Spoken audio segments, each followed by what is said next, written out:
안녕하세요. 합격예법학원에서 상황 판단을 담당하고 있는 박어려운 강사입니다. 반갑습니다. 안녕하세요.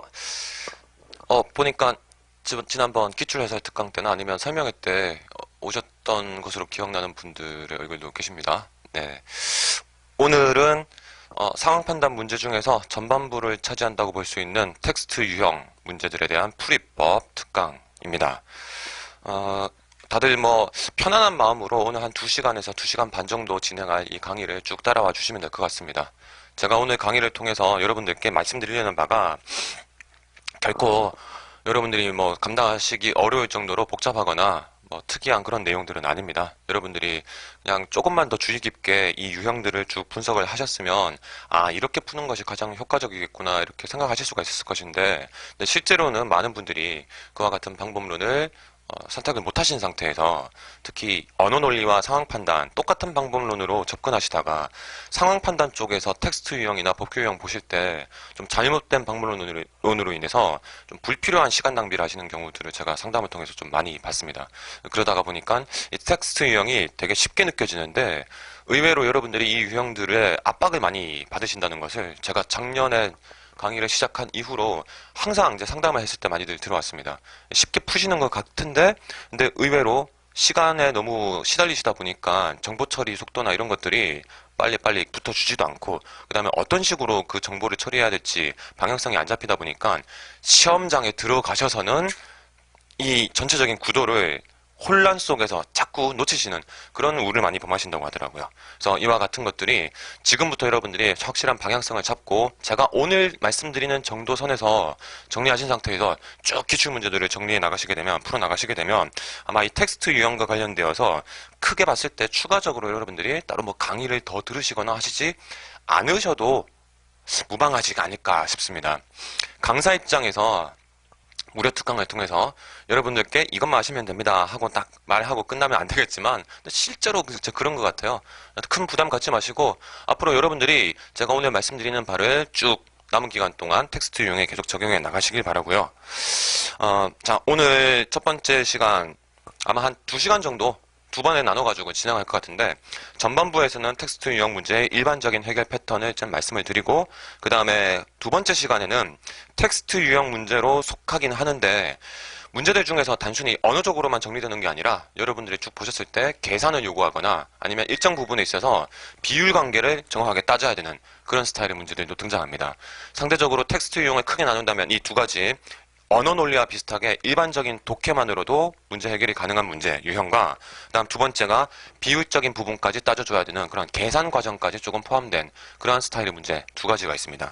난이도상으로 봤을 때는 이 두 번째 스타일이 조금 더 어렵다고 느껴지실 거고요. 본격적으로 이제 수업에 들어가기 앞서서 상황 판단의 좀 전반적인 그런 큰 틀 중에서 몇 가지 여러분들이 좀 숙지하고 계시면 좋을 법한 그런 거 말씀을 드리고 넘어가겠습니다.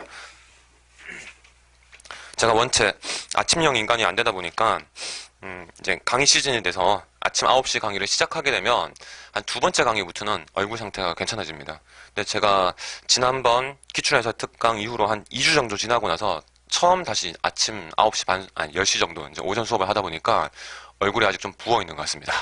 한 두 번째 시간쯤 됐을 때 얼굴이 다시 원 상태로 돌아가길 기대를 해보면서 여러분들과 함께 잠깐 상황 판단과 언어 논리 차이점, 아니면 상황 판단을 구성하고 있는 몇 가지 문제들의 그 대략적인 접근의 큰 틀에 대해서 말씀을 드리려고 하는데요. 설명회 같은 것을 이제 들으신 분들이라면 아마 좀 들으시긴 하셨을 거예요. 근데 제가 다시 말씀을 드리겠습니다. 상황 판단에서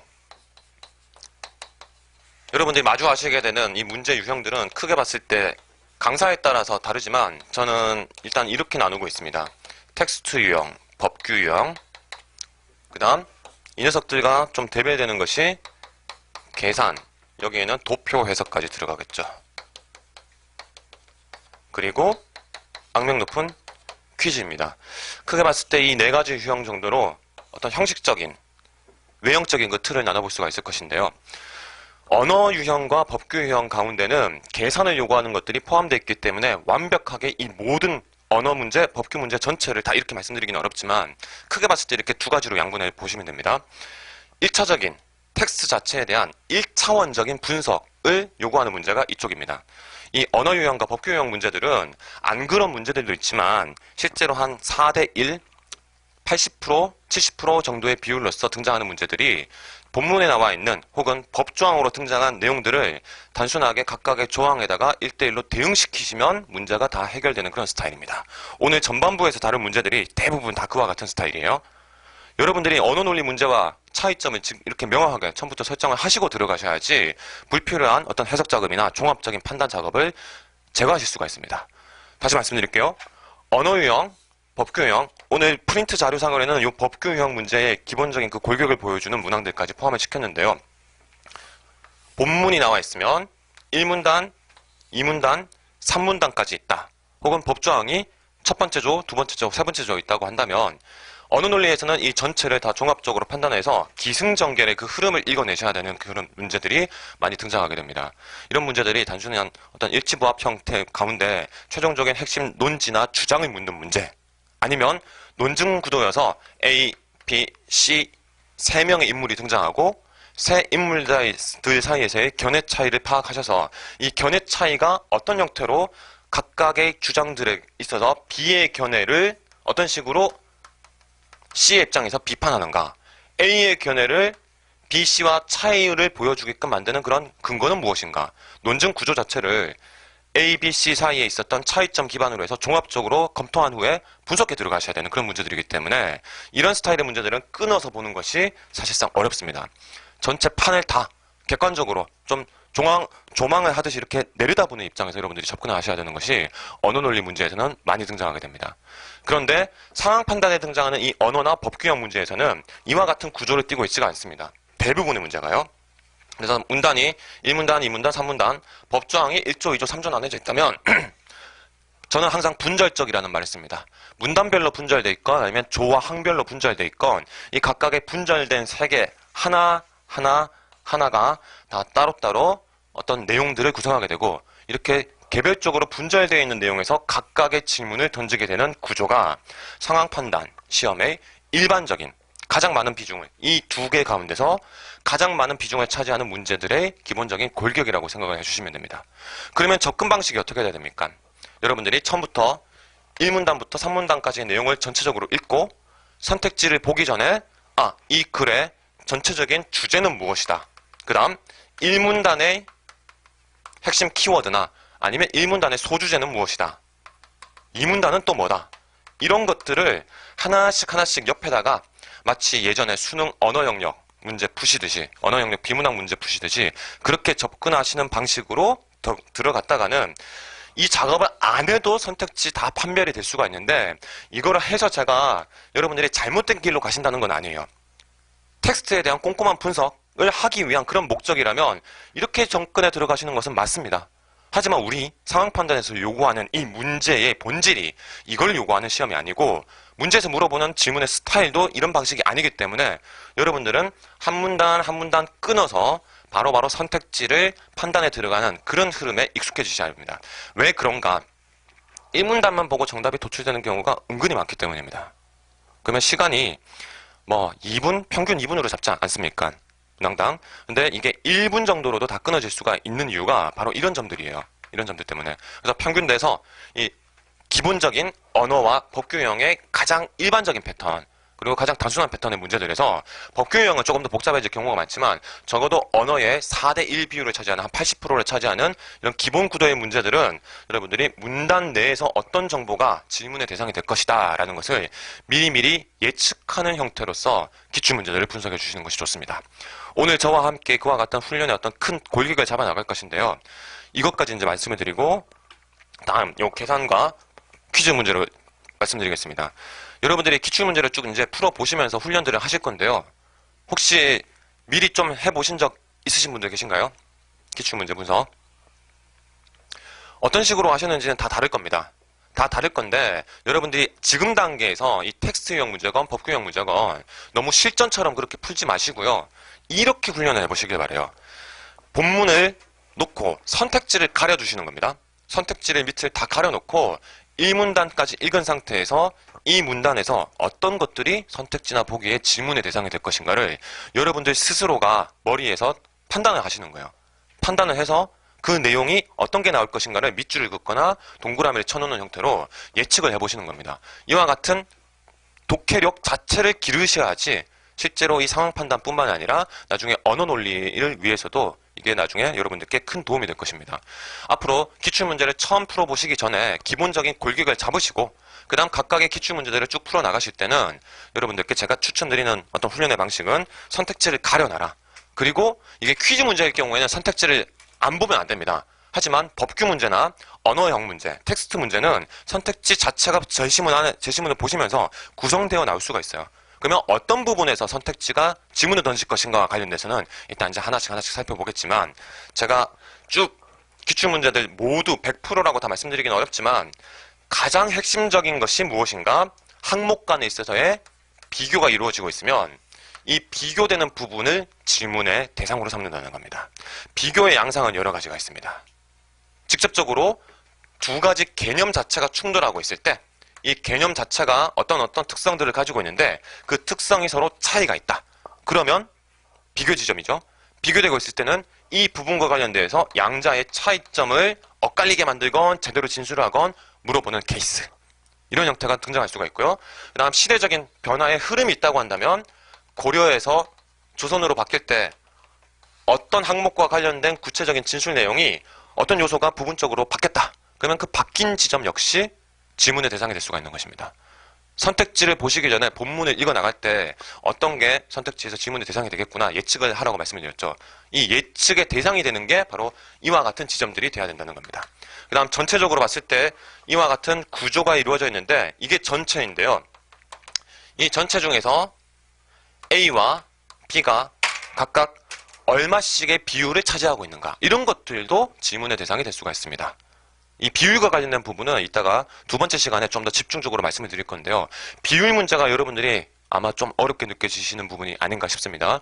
계산을 요구하는 것까지 나올 수도 있고 그 대상이 A를 물어본 것인지 아니면 A, B가 둘 다 포함된 전체를 물어본 것인지 이런 게 정확하게 인지가 안 된 상태에서 그냥 자의적으로 들어가게 되면 헷갈리기가 참 쉬운 부분이 이 비율을 묻는 부분입니다. 그래서 이 부분과 관련돼서는 좀 더 주의를 기울여 주셔야 합니다. 비교 지점이에요. 비교 지점. 실제로 여러분들한테 뭐 다른 형태의 문제 가장 유사한 시험이라고 할 수 있는 제가 이제 리트 법학적성 시험 추리논증 과목까지 같이 담당을 하고 있기 때문에 말씀을 드리자면 추리논증이라는 이 시험도 이 피스 상황 판단과 언어 논리 두 가지 요소를 좀 종합적으로 포함하고 있는 그런 형태의 문제인데요. 이 리트 문제건 상황 판단 문제건 여러분들한테 가장 요구하는 어떤 그런 사고의 기본적인 골격은 비교 잘하라는 거예요. 비교 잘하라는 거.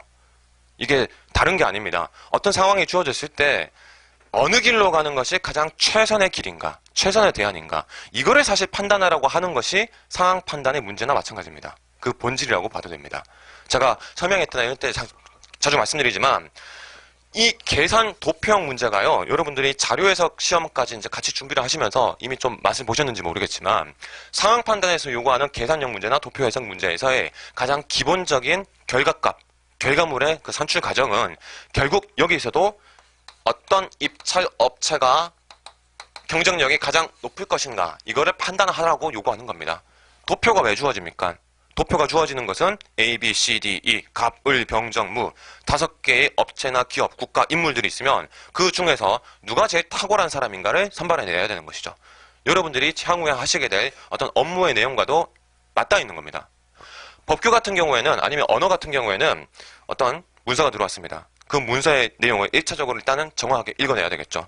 그러면서도 그 내용 중에서 그 문서의 내용이 누군가가 행정적인 요청을 했다면 이 행정적인 요청이 과연 현재 우리의 현행법상 주어진 법규에 제대로 부합하는가 부합하지 않는가 그래서 판단을 내려서 이 사람한테는 어떤 것을 허가를 해줘라 아니면 금지하라 판단을 여러분들한테 요구할 수도 있는 부분이죠.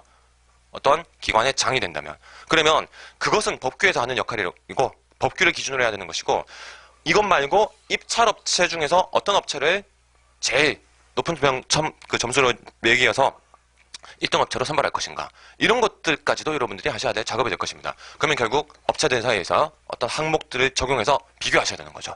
이와 같은 비교 역시 비교가 언어 유형 문제, 법규 유형 문제, 계산형 문제의 가장 기본적인 정신입니다. 그렇기 때문에 여러분들은 항상 어떤 것과 어떤 것들이 비교되고 있으면 그 비교되는 지점 중심으로 밑줄을 긋고 여기서 문제가 등장할 수 있겠구나 예측을 하시면서 선택지를 판단해 주시는 것이 필요합니다. 자, 너무 길어졌다가는 이 각각에 대한 또 설명의식의 그 이야기가 될 것이기 때문에 이 정도로 마무리를 짓겠고요. 여기에 대해서 한 가지만 더 말씀을 드릴게요. 여러분들이 이제 일반적인 언어 유형 문제건 아니면 법규 유형 문제건 아니면 언어 논리 문제랑 얘네들부터 시작하는 자료 해석까지 넘어가는 이 흐름이 크게 봤을 때 딱 대별된다는 것은 좀 몸으로 느끼시죠? 몸으로 아마 느끼실 거예요. 언어 논리 문제와 여기에서의 언어 텍스트, 그 다음 법규형 문제까지는 1차적으로 제시문에 주어져 있는 그 내용을 그냥 가져오기만 하면 돼요. 가져오기만 하면 되기 때문에 실제로 고차원적인 그런 판단을 요구하는 게 아닙니다. 언어 논리에 등장하는 논리학 문제는 좀 별개로 치고요. 근데 여기는 어떻습니까? 계산 도표에서 퀴즈. 상황을 재구성을 하셔야 되기 때문에 어렵습니다. 상황을. 주어진 정보가 모든 것들이 1차적으로 다 주어져 있는 게 아니고 이 부분 주어진 정보로부터 여러분들이 아직 명확하게 그 틀이 만들어지지 않은 그런 상황을 재구성을 하셔야 됩니다. 그것을 보여주는 가장 대표적인 케이스가 이 퀴즈 유형인 것이죠. 그렇기 때문에 이 퀴즈 유형이 여러분들한테는 어렵게 느껴지실 건데 오늘 이 퀴즈까지 다 다루지는 못할 겁니다.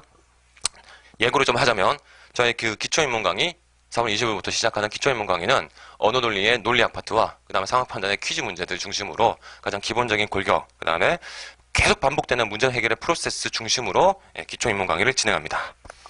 네, 광고 멘트였고요. 자, 이와 같은 재구성의 메커니즘은 지금 여기서는 다루진 않을 겁니다. 오늘은 텍스트형 문제에서 어떤 것들이 주로 문제가 되는가? 제가 방금 말씀드렸었던 대부분의 문제들에서 문단별 정보가 분절되어 있다는 기본적인 구도를 일단은 여러분들이 놓치지 마시고요. 그래서 1문단 아니면 2문단 정도까지 보신 상태에서 선택지나 보기 바로 들어가 보시는 겁니다.